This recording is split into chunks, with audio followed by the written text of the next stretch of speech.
మేజర్‌గా అందరూ అనుకుంటారు, ఓకే. తింటున్నాం గానీ హెల్తీగా ఉండటం ఇంపార్టెంట్ అని నమ్మేవాళ్ళు కొందరుంటారు. లేదు వెయిట్ లాస్ అయ్యి స్లిమ్‌గా కనిపిస్తేనే ఇంపార్టెంట్ అని కొందరనుకుంటారు. కొందరేమో ఎక్సర్‌సైజ్ ఇంపార్టెంట్ అనుకుంటారు. అసలు మీ ఒపీనియన్‌లో ఏది బెస్ట్ అంటారు? ఒక మనిషి హెల్తీగా ఉండటం ఇంపార్టెంటా? లేకపోతే వెయిట్ లాస్ కోసం ఏదంటే అది అస్సలు తినకుండా వెయిట్ లాస్ చేసుకోవడం ఇంపార్టెంట్ అంటారా? ఫ్యాట్ తక్కువ ఉండి రిక్వైర్డ్ మజిల్ ఉన్నదానికన్నా ఎక్కువగా ఉన్న హెల్తీయే. అంటే లావుగా ఉండటం, సన్నగా ఉండటం అనేది కాదు, కరెక్ట్గా ఉండటం, అంటే వెల్ షేప్డ్ ఉండటం ఇంపార్టెంట్. ఓకే. అంటే కొంతమందికి టమ్మీ దగ్గర ఫ్యాట్ ఉంటుంది, కొంతమందికి బ్యాక్ ఫ్యాట్ ఉంటుంది, కొంతమంది థై ఫ్యాట్ ఉంటుంది. సో థై ఫ్యాట్ ఉన్న మజిల్ ఉంటే మంచిది ఫ్యాట్ కంటే. ఓకే.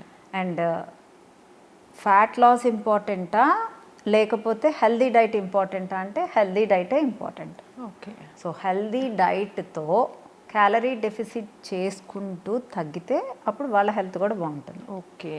సో ఓకే, మీరు డైట్ చేయట్లేదు, అట్లీస్ట్ హెల్దీగా లైఫ్ స్టైల్ని చేంజ్ చేసుకుంటూ రిక్వైర్డ్ ప్రోటీను, కరెక్ట్గా లివర్ డిటాక్స్ డ్రింక్స్, మన గట్కి కావాల్సిన ఫుడ్స్. అంటే అందరూ అన్నం తింటేనే హెల్దీ అనుకుంటారు, మరి గట్ ఫుడ్ కూడా, గట్ బాగుండాలి అనేది కూడా చాలా ఇంపార్టెంట్. గట్ కనుక బాగాలేకపోతే మీ ఎంటైర్ సిస్టమ్ బాగున్నట్లే. సో మనం ఇన్పుట్స్ ఇస్తున్నప్పుడు అవుట్పుట్ కూడా కరెక్ట్గా లేదా ఉందా అనేది గమనించుకోవాలి. అట్లీస్ట్ 20-30% మీ డైట్లో ఫైబర్ ఉండటం ఇంపార్టెంట్. సో ఎప్పుడో ఒక రోజు ఫైబర్ ఈరోజు నేను చీట్ మీల్ చేస్తాను అంటే okay, but gut food is very important. బాడీలో డిటాక్స్ డ్రింక్స్ ఇంపార్టెంటే. మార్నింగ్ లేవగానే ఎలా ఉండాలి, ఎలా స్టార్ట్ చేయాలనేది కూడా ఇంపార్టెంటే. నైట్ పడుకోవటం ఇంపార్టెంట్. అంటే లైఫ్ స్టైల్ హెల్దీగా ఉండటం అనేది ఫస్ట్ ఇంపార్టెంట్. ఆ నెక్స్ట్ డైట్ ఇంపార్టెంట్, ఆ డైట్లో హెల్దీ థింగ్స్ ఇంపార్టెంట్, ఆ తర్వాత exercise important. Okay.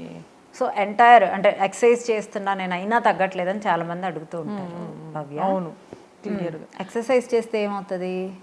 Just fat కొంచెం కరగచ్చు. నో, కాదా? అందరూ అదే నమ్మి ఎక్సర్సైజ్ చేస్తారు, ఎందుకంటే స్వెట్ రూపంలో ఫ్యాట్ పోతుంది, మేము బక్కగా అవుతామని నమ్ముతుంటారు. యా, స్వెట్ రూపంలో కన్నా బ్రీత్ ఇన్ బ్రీత్ అవుట్లో ఫ్యాట్ ఎక్కువ పోతుంది. అవునా? First 70% of your fat will go with breath in breath outs. పొద్దున్నే లేచి ఎవరైతే బ్రీత్ ఇన్ బ్రీత్ అవుట్స్ చేస్తారో వాళ్ళకి ఎక్కువ ఫ్యాట్ పోతుంది. మేబీ అందుకే ప్రాణాయామ చేసే వాళ్ళందరూ కూడా కొంచెం ఎక్కువ హెల్తీగా ఉంటారు. ఫ్యాట్ తగ్గటం వల్లే హెల్తీగా ఉండటం అనేది ఇంపార్టెంట్ కాదు, మజిల్ గెయినింగ్.